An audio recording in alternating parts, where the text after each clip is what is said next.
take a look at the middle of the Eastern Conference, and specifically for a lot of this, the Pacers and Raptors relationship for the season. Who's going to be better? What's this play-in tier or better going to look like? We'll get to all of it today on Locked On Pacers and Locked On Raptors.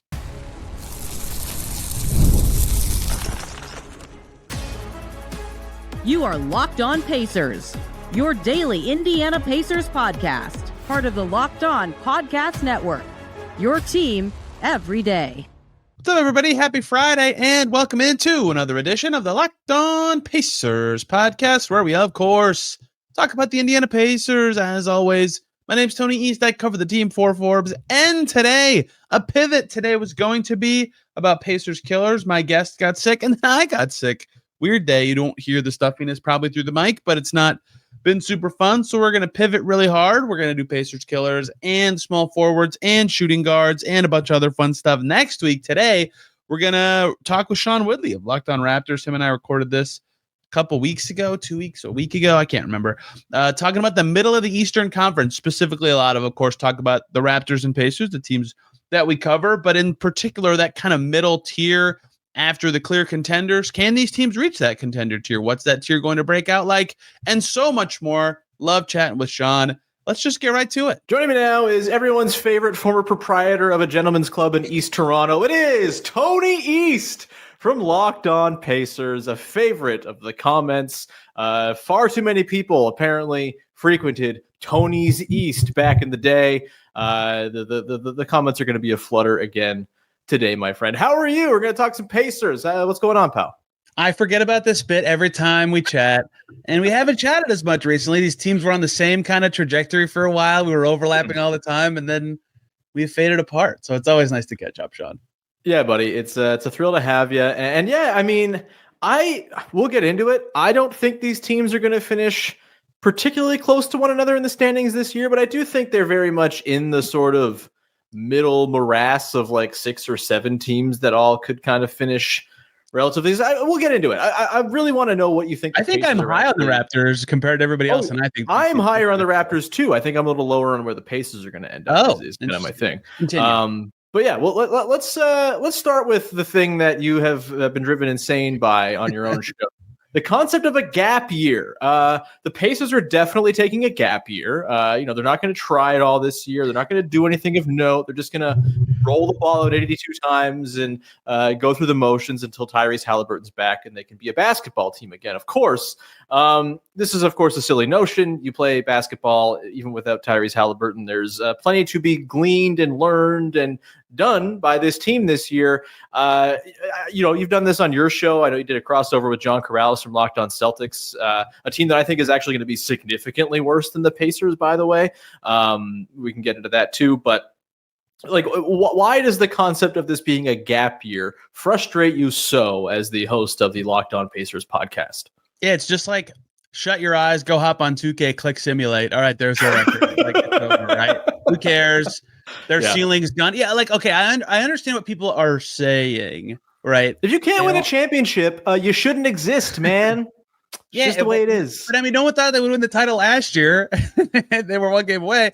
But it's like, I get that it's a gap from their peak competitive like window without Haliburton. Like, I understand that their ceiling went from could legitimately win the East to like, hey, if they make the playoffs, that's like fine and good and exciting. But it's like, there's still so much to learn this season about, as your listeners know, the many young Canadians on the team, and that extends to all of their young players: Andrew Nembhard, Bennedict, Mathurin, Aaron Nesmith, Johnny Furphy. I could go on and on. They have a ton of young guys that are relevant to their success. They're a little different than the Celtics in that both of them are having this term that everybody says gap year. John Corrales and I have landed on evaluation year, whereas the Pacers are like naturally young. Like, the guys that they play every night are already young. It's not a gap year. They're like learning what those guys are good at. Can they take on bigger roles when Haliburton comes back? Because he's probably not going to be the same player. That is all still interesting and important, even if it doesn't come with 50 wins and a path to the finals. It's still something of note, and they'll still probably win about half their games, maybe a little less than that. Like, I don't think that's a gap year at all, even though I understand if people's interest is different when the highest level outcomes are off the table. Yeah, I mean, here's the thing, man. If you like watching hoop, there's plenty to enjoy by watching a team that maybe can't climb the mountain. Yeah, I forgot the other point. The most fun seasons as a fan are when there's no expectations.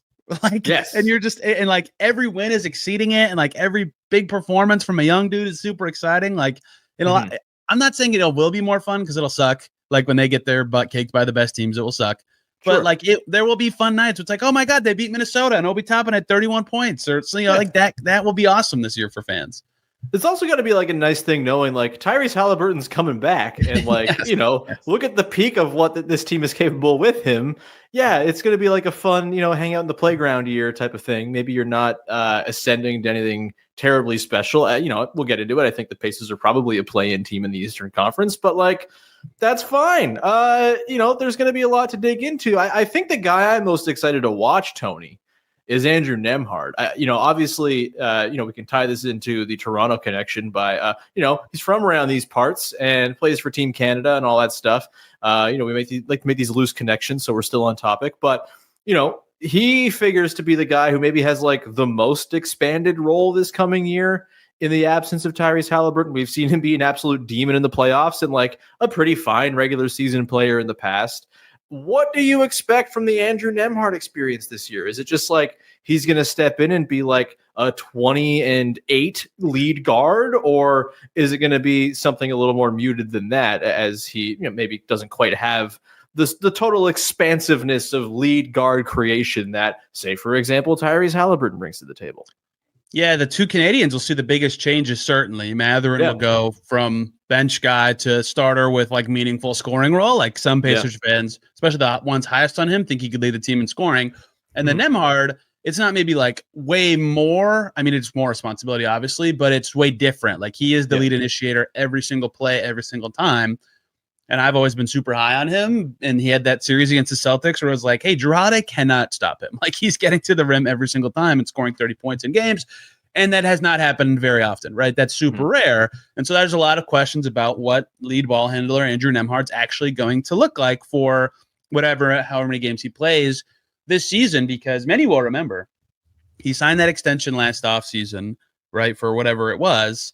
And everybody said, good on the Pacers to get ahead of it because a lot of teams might bet on him as a high-level lead initiator. Well, now everybody gets to see it, right, where those teams have been right. Could he have been that good? Or I think it's a good contract either way because he's such a good fit with Haliburton. But to see how he does in that role, like there's a lot of belief, even from external fans of his, and of course the Pacers believe in him, they paid him, that he can be very good in that role. He obviously has played point guard on past teams, including Team Canada, when he was backing up Jamal Murray and playing better than Jamal Murray in the Olympics last year. Sorry, don't remind me. Sorry, Jamal Murray for the Strays. But he played a lot, and he had that huge game against Spain. Like he's a good player, obviously, and I think they believe he can do a lot of stuff. He'll go through a lot of changes. Like he can't go out every night and guard the other team's best player and be the lead ball handler. Like that's not tenable. So he's going to have some unique changes to what he does, but he's the guy that his responsibility will change so much that if he is as good as people believe he can be as a lead guard, they could be not as good as Tyrese Haliburton, obviously, but at least like a very capable team still. Yeah, like, the three-point shooting is going to have to be there. You kind of got to have some pull-up juice to your game if you're going to be a good lead initiator. It's kind of the prerequisite skill and all of that, but damn good player. And there's support for him elsewhere on the roster too. And the guy I want to get into next year, Tony, is our dear departed Pascal Siakam, who, was sort of, for years it was, this guy can't be a number one. This guy can't be a number one. Get rid of his ass because he can't be a number one. Of course, that was all stupid. He's going to get a chance to likely be a number one this year for the Pacers. I want to get into what that experience is going to be like. And also talk about what's the bottom potential for this team, like the bottom out potential that is. Is this thing going to go totally off the rails? Will it intentionally go off the rails with a draft pick hanging out there that might have some Toronto Raptors ties? We'll get all that coming up in just 1 second. Everybody, quick break so we can talk about Monarch Money. Most people cannot name all their financial accounts or even what they're worth, whether it's 401ks, properties, or investments. And when you don't have the full picture, you can end up leaving money on the table. That is why there's Monarch Money. It's an all-in-one personal finance tool that brings your entire financial life together in one clean, easy-to-use interface right on your laptop or your phone. It's built for people with busy lives. You've been putting off organizing your finances. Monarch is for you. They do the heavy lifting for you. You can link all your accounts in minutes, see clear data visuals, get smart categorization of your spending, and finally, feel in control of your money without touching a spreadsheet. You can identify why you're not saving as much as you thought. Are you spending too much here? As you have an inefficient investment there? So many ways that you can help maximize your investments, increase your savings rate, and review your finances with a partner too. Super simple. So do not let financial opportunity slip through the cracks. Use code LOCKEDONNBA at monarchmoney.com in your browser for half off your first year. That's 50% off your first year at monarchmoney.com with the code LOCKEDONNBA. Tony East from Locked On Pacers here. We are talking about the teams the Toronto Raptors might be doing battle with in the middle of the Eastern Conference this coming season. And one of those teams is, of course, the Indiana Pacers. Otherwise, Tony wouldn't be here, damn it. And so, Tony, Pascal Siakam, my dear boy, one of my all-time favorite Toronto Raptors. Of course, a guy who I clamored for the Raptors to just extend and keep around with Scotty Barnes as someone who would theoretically, if they could figure out the rest of the roster around them, help each other shine. That didn't happen, of course. The Raptors now have Brandon Ingram and Jacoby Walter and Ochai Agbaji to show for it. I think that's as fine recovery as you're going to have from a trade that at the time I panned quite deeply, deeper than a deep dish pizza. I was not into it. I thought the Raptors handled it poorly. I am very happy for Pascal Siakam that he gets to go be Pascal Siakam for the Indiana Pacers. I'm thrilled he got to play with Tyrese Haliburton for the last couple seasons and theoretically into the future as well. I think it's a perfect type of player to accentuate what Pascal does really well. This year, it's going to be different, Tony. Without Tyrese Haliburton there, one would assume Pascal is going to take on a bit of an extra creation burden, just as someone who, in theory, can dribble, an important skill when you're trying to create offense. And he's someone who, at times with the Raptors, had little pockets and stretches of, like, I don't want to say full-on helio ball, but not far from it for a couple moments here and there throughout his time with the Raptors. I think about the start, I believe it was the 2021-22 season, if I'm not mistaken, where he started off just like totally red hot and then got hurt and, it never kind of got back to that level, but he was basically playing like an MVP for the first 10, 15 games before he slipped on the floor in Dallas. I digress.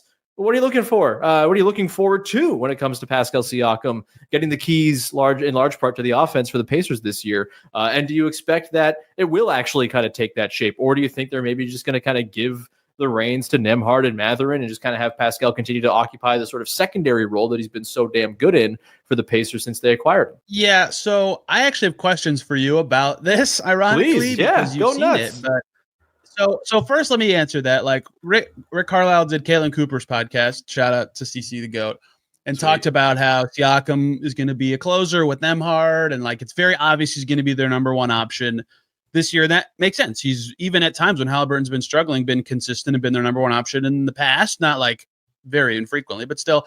What year? So I ask you, what years would you say during Pascal's time with the Raptors was he obviously the number one option? Because when DeMar was there, he was not. When Kawhi was there, he was not. Is there a time when Lowry and Fred were there that you thought, yes, Pascal is the guy that mostly post-bubble there?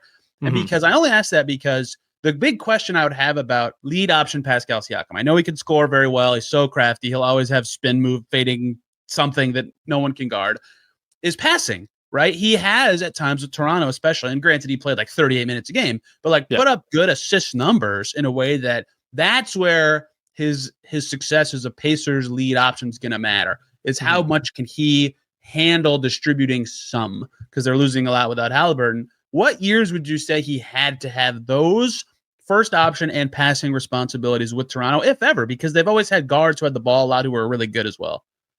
Yeah, I mean, it's interesting because I don't think 2019-20 qualifies. He was an All-NBA guy that year. I think, that still felt very much like Kyle Lowry's team. He was the guy that drove the squad. And it was those two guys who were kind of, in tandem, often like their two-man game was basically instant buckets that they just spammed late in games. And it was really awesome. And it's why I've always loved the concept of Pascal playing with a pull-up shooting lead guard. It's because it just, the harmony between those two types of players' games is pretty amazing to watch. I would say, I suppose the Tampa season in 2020, 2021, he was like, I guess you would say he was sort of the number one, but that team was such a disaster, and it just I kind of repressed the entire year, so it's probably not the best one. So did the player. So. And like I think Fred was an all-star that year, so that might be more sort of in line. And then I'm trying to remember exactly which year it was that he started the year red hot. He was hurt to start the year one year. Yeah, so it was 2022-23. It ended up being a terrible season for the Raptors, but 22-23 he starts that year, and he is like lights out, putting up like 27 a game. I think he was up near like 6 or 7 assists through the first 10-12 games before he got hurt. Like that was the peak of Pascal Siakam lead option. He was very much that the year before as well in 21-22, though that team was very much like, you know, Scotty Barnes in his rookie season being, you know, Scotty Barnes and like the very, very good version of him. And this sort of weird, everyone is 6'9" and jumpy, the kind of the peak of vision 6'9" ball. So I don't really think of Pascal as like the Helio guy that year either. It really was that start of 22-23 where he was at his best as the guy who was basically just doing this like probing, slow developing ISO and pick and roll game that, you know, it's interesting because I think it's like the most antithetical style of play to Indiana Pacers basketball I can imagine is throwing the ball to Pascal and having him like run a pick and roll and snake it and kind of keep his head on a swivel and wait for the defense and, you know, kind of probe it and, you know, just kind of tick away clock with the ball in his hands. But he's effective at that. And I think without Haliburton, it makes sense to kind of tailor the way they play a little bit towards that. And I think if you have proper shooting around him, if you have you know, proper movement off of him, guys who can leverage the attention he draws in the mid-range to, you know, like he's going to be great at finding guys on back cuts. Like I do think he's a good passer. He was always very good with like assist to turnover stuff. You know, he's not like visionary Tyrese Haliburton level passer by any means, but always have thought he was a good passer. Even back to like his, you know, rookie season or like his second year, I guess, is where he really kind of came into his own as like a big to big passer. That's always been a real strength of his. It's just a smart basketball player, man. You know, it's not going to be, again, the prettiest watch in the world, most likely. It's not going to be very much like what Pacers basketball typically has looked like in recent years, but I think it can certainly be effective. And, you know, I think they had the supporting cast and, again, the shooting around him likely to make it work pretty well, even though, you know, you lose Haliburton and Miles Turner and the shooting scene gets a little bit more tricky than I guess what you thought it was. But, you know, playing with Jay Huff, like you say Jay Huff, like, yeah, man, like are you totally work. Are you huffing on Jay shooting? Oh, I'm huffing that Jay. You're totally 100%. I'm huffing that Jay. I think he's going to be awesome. Ron, welcome to the joke, baby. So Pascal has good vision, and so I think any posting in stuff where he's initiating, like you said, or even if he's running a pick and roll from on the 3-point line, like great, yeah, he can see cutters, he'll do stuff. Kind of blending what you said with what I'm curious about is what do they want to do play style wise this year? Do they want to try to play the same way without Haliburton and like develop player habits in that? So when he comes back, they're like, yep, we're ready to go. Or do they want to slightly tweak that to maximize what they have? And then they have more versatility in the future, but guys might not be as good or as fresh on that style. And so if you're playing perfectly catered to Pascal number one option ball, that is not the same way that they played last year. And that's not to say that they don't fit at all. Pascal was very good for the Pacers last year, as everybody saw. It's just going to be very interesting to see how those kind of things mesh together because they're going to need a lot from Siakam to be not only the guy he was for them last year, every mismatch, get him the ball in the post right away. He runs up the floor in transition, get him the ball. He can pass. He's got spacers around him. He knows the spacing principle so well that he's getting good shots all the time. He very rarely, like you said, messes up with a stupid turnover or something like that. Like, great player. Right. But is the number one option. How does that change things? Without Haliburton, how does that change things? With maybe Isaiah Jackson starting next to him, what does that actually look like? I have a lot of questions about it. I think he's going to be good at it. And I wonder what it's going to look like for the Pacers when their number one option isn't the guy who has the ball all the time. So it's going to be just very different. And I'll be curious to how much I can look back on those Toronto days with a different team as like, this is a blueprint versus this is just what happened with a different team and a coach who played him absurd minutes. Yeah, I would say watch like the first 10 games of 2022-23 and you'll get, I think, a pretty good idea of what sort of number one Siakam ball can look like. I mean, he was awesome. Like that year, he was like 24, 8, and 6. He was, and again, in all of the minutes, of course, the 6 is 48 minutes a game. Yeah. He's a damn good player, man. I really like Pascal Siakam. I think is a thing to take away from the show. One thing too, I'm kind of interested by, not to like turn to the Raptors podcast into how are the Pacers going to play, but I think Pascal too, like he's so good as a transition player, and I feel like Haliburton lends so well to that. I wonder if that is just like a missing aspect of his game. Like, he's still going to get on the run. He's damn good at it. He's one of the fastest open court players we've ever seen. One of the best transition players since he came into the NBA. I do wonder, like, is this a year where does he himself take a gap year on running and instead just kind of, play a little more slow and plodding style? And I guess that kind of leads me into going back to the gap year stuff. If the Pacers aren't going to be able to play their brand of basketball, if it's going to be something where they have to like maybe overtax Pascal Siakam at 31 years old to carry a team to, what might be a middling record at best, what is the bottom sort of outcome for this team, do you think? Like, the Pacers are historically, and this is the thing I love about the Pacers and why when there was word that the Raptors might be after a Kevin Pritchard type or Chad Buchanan, I was into it because, like, they're a team that is tanking averse. And boy, oh boy, do I love myself a team that is tanking averse, that likes to build from the middle and, just sort of go with the philosophy of let's have good basketball players and go from there. But, this could be, in theory, a pretty natural stealth tank year for the Pacers as well. They, of course, traded back for their first round pick, which was involved in the Pascal trade, came to the Raptors, ended up being part of the Brandon Ingram trade. And so, like, they can, in theory, like, make that pick look like something Raptors fans will definitely be very normal reacting about if the Pacers pick very high this coming year. But do you think they will actually indulge that, or are they just going to kind of do the thing where they try to win as many games as possible and let the chips fall where they may? Because I think if they just do that, I think their bottom is probably 10th in the East. I think it's as low as they'll fall. Yeah, that pick intertwined hilariously from Pacers to Raptors to Pelicans to Pacers, and the last trade got the Pelicans the pick that they used to make the stupidest trade ever. So, man. All right. The oral history of that draft pick is going to be a hell of a book written by Tony East one day. Pacers getting that back is big for what you just said. Like, if Nembhard can't be the point guard or even just like a scoring initiator that everybody thinks might be possible, and if Mathurin continues to have the same fit questions, like, maybe this is a not good season for the Pacers who, like, and this is totally reasonable to say, like, it's possible Tyrese Haliburton's holding up the whole house, right? Like, he's that good, Good. Yeah. All these guys who are such great shooters can't make as many when they're not set up by one of the best, if not the best passing guards in the league. Like, that's not impossible to me. So would it be the end of the world if Pascal Siakam missed 10 games with a little ankle thing in the middle of the season? Oh no. Like that's the kind of stuff that will be interesting for the Pacers this year. Again, the conflicting part is Siakam's over 30, McConnell's over 30. Everybody else in their rotation is pretty young. So it's like, if you wanted to tank, the guys you'd play are already playing anyway. Sure. So they don't have like a super low end bottom. Like, they're probably they're a lock to win 30 games, right? Like, they don't have a low bottom. They're not going to tank for like crazy odds, but with the new draft lottery, like,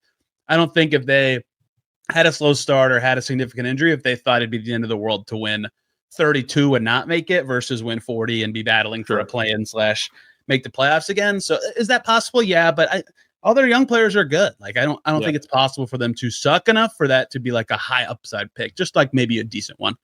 Yeah, I also just I think the bottom 5 teams in the East are going to be so wretched that like the Wizards, the Nets, I'm throwing the Celtics in there because they're starting Chris Boucher, man. Like, I'm sorry. Like, love Chris Boucher. If you're starting Chris Boucher, I think your intent has been made clear from the jump. And I don't think they're the team that I think is just going to be like, oh, we have to like get a really high pick to add to Jason Tatum as he comes back from being healthy, as we just traded all of our players for salary purposes. Oh no.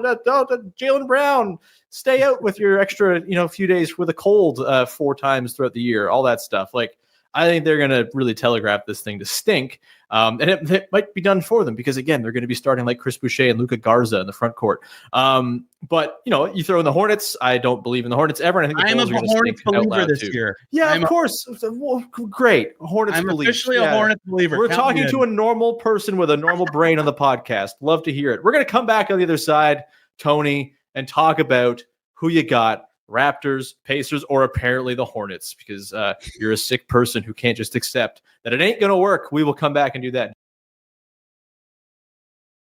One more break here, guys. We can talk about FanDuel, the NFL season. It's here, and FanDuel is making sure you are ready for kickoff with a cannot miss offer, because right now, with week 2 right around the corner, it's already started. New customers can bet just $5. If your bet wins, you will get $300 in bonus bets to use across the app. So many reasons that many people love using FanDuel, because it fits whoever they like to bet, right? Jump in, as the action unfolds live. Feel like you're a part of it. You can build the same game parlay, player props. Makes every game more exciting. Whether you're watching your favorite team, just keeping an eye on your fantasy lineup. It's quick, it's easy, it's the best way to add a little more energy into your Sundays. So if you're ready to play, download the FanDuel app now by visiting FanDuel.com to get started. That's FanDuel.com to place your first $5 bet. Still reeling from Tony telling me he's a Hornets believer. Okay, man. Okay. Does it make you feel better if I follow that up and say I'm also a Raptors believer? Let's go there. Yes. So to close this off, I just want to do a simple who you got, Raptors or Pacers, to finish higher in the Eastern Conference. And if while you give that answer, you want to outline your case for why you're bullish on the mighty Toronto Raptors, I ain't going to stop you. Yeah, I think they'll be close, but I put the Raptors slightly ahead. Here's why. My case for like teams that end up better than people think, or like teams that end up looking capable when very few people think they will, or in some cases even look pretty good, is like finally they have a really good ball handling floor. The Kings a few years ago when De'Aaron Fox finally explodes onto the scene. The Pacers when Victor Oladipo is way better than everybody thought. You could find countless years where the surprise team, Cade Cunningham taking off last year and making Detroit not a joke. Like, it's always that. And the Raptors, I love Immanuel Quickley. I loved Immanuel Quickley with the Knicks. He just has been hurt. Like, if he plays, name your number, 60 games, ignore any transactions the Raptors made last year. Like, the same team they had with 60 games of Quickley is probably 37 wins. Yeah, and like they tried to lose at the end of the year, like and like engineered and their schedule was so easy ways that have never been engineered before. They broke new ground. Right. So just that, plus like internal improvement of Scotty, Grady, Quickley, evens Young, like that gets you to 40, and now they have Brandon Ingram on their team. Like that to me is a team that should be maybe I don't know exactly where I'd put them. I'd probably still have for sure 5 teams, maybe 6 above them in the East, but I can see the Raptors being right behind that crew. And I think the Pacers have less ways of getting that high in the standings. But like, that's my case for the Hornets too, is like, if LaMelo's finally healthy, which LOL at just saying that sentence out loud, like that's way to discredit yourself immediately. Like if LaMelo's finally healthy, they have like other good players on the team. They have no centers either, but like they could be better than people think. Not good, but better than people think. But the Raptors have like actual talent on their team, and if their floor of having a good point guard is way more often because Quickley's really good and can actually play in games, like people forget he got paid a lot for a reason, even though I think he's slightly overpaid. Like he is good. If he plays games, they'll be good and tough and long. And I have questions about, the coach, because I've never seen him with a good team, not because I don't think he can do it, but other than that, like I totally see how the Raptors could be decent this year. And I also see how the Pacers could be decent, but I think the Raptors have, especially with their inertia and want to be good, whereas the Pacers, I think, want to be good, but have reasons to, maybe do what we talked about earlier. I'll pick the Raptors slightly. I picked the Pacers for 41 wins this year. I'll give the Raptors like 43 or 44. Gotcha. I think we're a little further apart. Like look, I'm the classic optimist fool on this podcast. And every summer I start with, they're going to be fine. And then by the time the summer is over, I'm like, 57 wins, baby. I'm not going that high, but I am going to probably, put my flag down on like 45 to 47 wins is kind of the sweet spot. East is not good, and like I just think there's a lot of power in having a lot of good basketball players on your team, and I think the Raptors stand a chance of having a lot of good basketball players on their team if they have just like a little bit of health, which they didn't have last year, of course, and you can't bank on it, but also at some point the luck's got to turn, one would think, or the ligaments will hold strong, or Immanuel Quickley won't get baseball injuries to his elbow randomly. I think they probably are in line for some better luck. If there's an RJ Barrett trade out for less money of a player that I think fits the Raptors a little better too, I think I'd have them even higher. That would let them start Grady and have the spacing and shooting. Like I'm into what the Raptors have done. I don't know how high the ceiling is yet. I want to see Scotty with this group, but I get it completely, especially once because they're over the tax, which is stupid. Like once they make their little final move thing to make their team make sense even more, I'll be fully in there.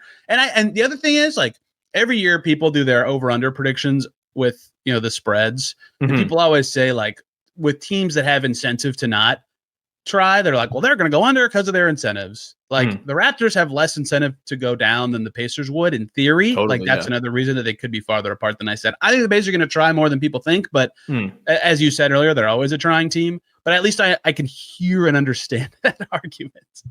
Yeah, like I think the Pacers I'd probably peg as like the 9th or 10th seed in the East, like a plucky 9 or 10, and maybe they actually like surprise a team in the 7 or 8. Maybe one of those teams is the Toronto Raptors. I think, for me, to me, there's only 3 teams I think are locks to be top 6. I think it's I have 4.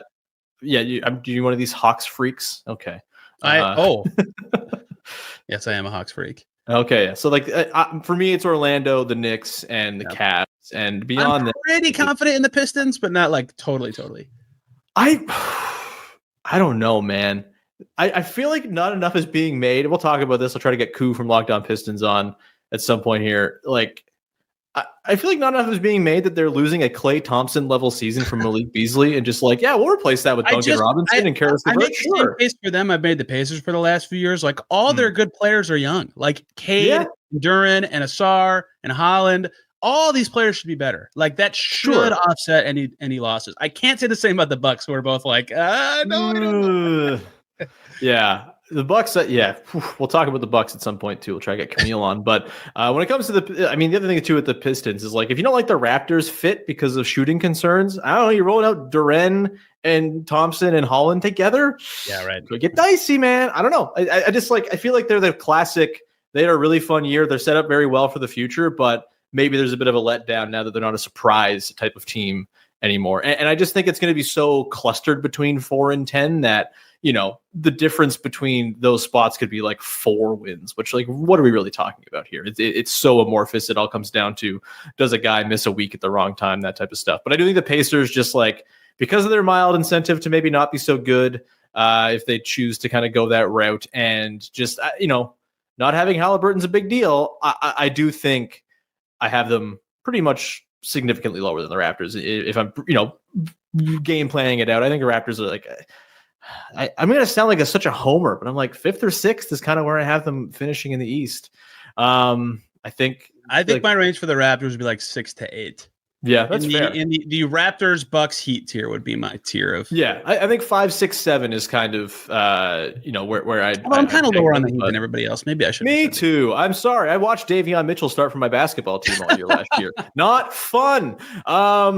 They're the opposite end of what I just said about point guards with Quickly. Like, how much is your ceiling really going up because you added Norm Powell? Like, your point guards are still the same. Like, you're the same guys with the ball. You're the same guys with the ball. We will talk about this with one of Wes or Dave when I get them to talk about the Heat. Tony, this was great. Thanks so much, brother. Always a pleasure to talk.